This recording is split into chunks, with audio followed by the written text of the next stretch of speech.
September 9 నుంచి యూఏఈలో జరిగే Asia cup 2025 కోసం బీసీసీఐ భారత జట్టును ప్రకటించింది.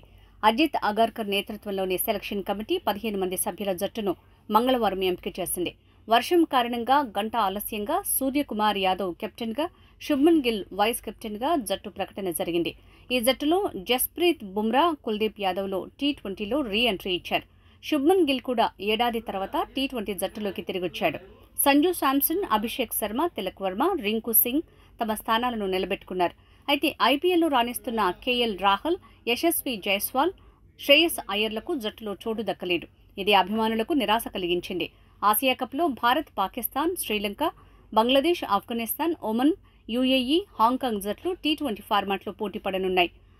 భారత జట్టు సూర్యకుమార్ యాదవ్, శుభ్మన్ గిల్, అభిషేక్ శర్మ, తిలక్ వర్మ, హార్దిక్ పాండ్యా, శివం దూబే, అక్షర్ పటేల్, జితేష్ శర్మ, సంజు శాంసన్, బుమ్రా, వరుణ్ చక్రవర్తి, హర్షదీప్ సింగ్, కుల్దీప్ యాదవ్, హర్షిత్ రాణా, రింకు సింగ్.